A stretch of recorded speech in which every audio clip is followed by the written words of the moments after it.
डिसेंबर महिना आला की मित्रांनो कलिंगड लागवडसाठी शेतकरी खूप घाबरतात, कारण की थंडी भरपूर असते, त्यामुळे बी उतार होत नाही आणि 30 ते 35% बाद होण्याची शक्यता असते, त्यामुळे शेतकरी घाबरतात. परंतु आपण एक कोहिनूर 20 डिसेंबर 2025 रोजी आपण कलिंगडाची लागवड केली.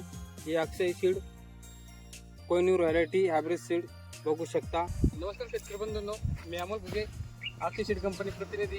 आज आपण आलो चिंचडगावमध्ये. आपल्यासोबत टरबूजचे शेतकरी आहे, ज्यांनी त्यांच्या शेतामध्ये आपलं असेच एक वाण लावलंय.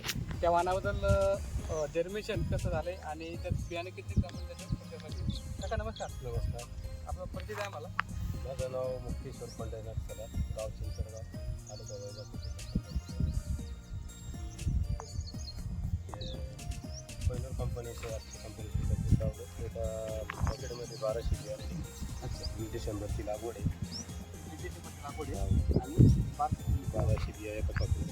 तर कसं वाटलं तर मला आता 20 डिसेंबर खूप थंडी होती तर थंडीमध्ये उगवण चांगली झाली.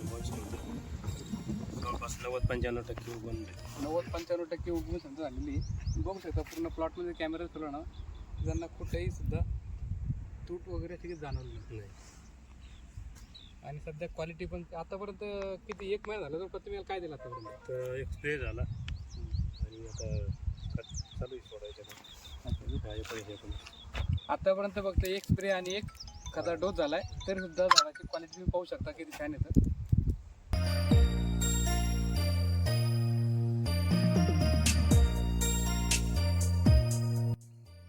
अक्षय कंपनीचं व्हरायटी आपण लागवड केली मित्रांनो, बघू शकता. त्यामध्ये तुम्हाला एकही झाड मागे पुढे दिसणार नाही, कारण की बाद एकही झाले नाही. हा शक्यतो एका बेडमध्ये फक्त इथून तिथून 182 झाडं आहेत. पूर्ण बेडमध्ये 3 ते 4 झाडं बाद झाली फक्त. काही ठिकाणी पाणी न बसल्यामुळे, काही ठिकाणी कशामुळे तर होतातच एवढे. काही विशेष बाब नाही ती, परंतु उतार एकदम मस्त क्वालिटी झाला आहे. पूर्ण बघू शकता पूर्ण झाडं.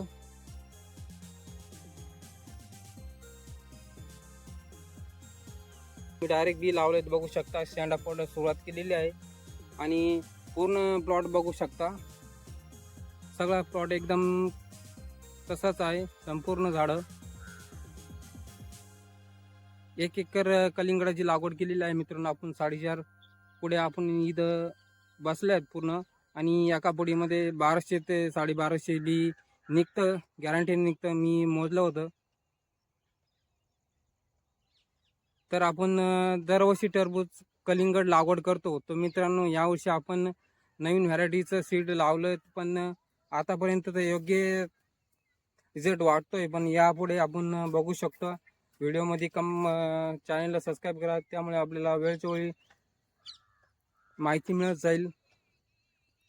एक साईडच लागवड केली मित्रांनो, कारण की एक साईडला आपण पपई लागवड केली. तर पूर्ण व्हिडिओ आम्ही नेक्स्ट व्हिडिओ आपल्या चॅनलवरती येणार आहे.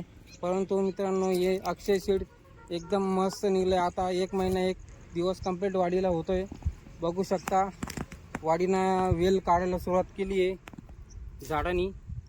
बघू शकता 1 महिना. आणि जे मित्रांनो रोपं लावतात त्यांना पण सेटिंग होता काही 10 ते 15% नुकसान होतेच. त्यामुळे मित्रांनो शक्यतो बी लागवड केल्यामुळे झाडांची व्यवस्थित सेटिंग होते पहिल्यापासून. आणि रोप लागवड केल्यानंतर आपल्या जमिनीत आल्यानंतर लागवड त्यांना 8 दिवस कमी कमी रूटिंग होण्यासाठी लागतात. पण त्यामुळे मित्रांनो कलिंगड लागवडीसाठी बीज योग्य राहतं.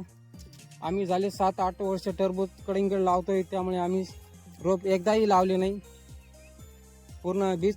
तुम्ही विचार करत असाल मित्रांनो हे बेडचं अंतर एवढा का धरला आहे आम्ही, तर त्याचं कारण आहे की जे पपई लागवड केली आपण, त्यामुळे तो अंतर आपण धरला आहे 6.5 फुटावरती. आणि 1.5 ते 2 फुटावरती आपण कलिंगडची लागवड केलेली आहे मित्रांनो. नवीन आले असेल तर कोणी शेतकरी मित्रांनो आपल्या चॅनलला सबस्क्राईब करून घ्या आणि बेल आयकॉनचं बटन अवश्य दाबा, जेणेकरून मी नेक्स्ट व्हिडिओ. आणि यामध्ये आपण पपई लागवड केली, पण सविस्तर व्हिडिओ बघण्यासाठी चॅनलला सबस्क्राईब करा. जो काही नेक्स्ट व्हिडिओ येणार आहे तो पपई लागवडवरती पूर्ण डिटेलमध्ये व्हिडिओ टाकणार आहे मित्रांनो.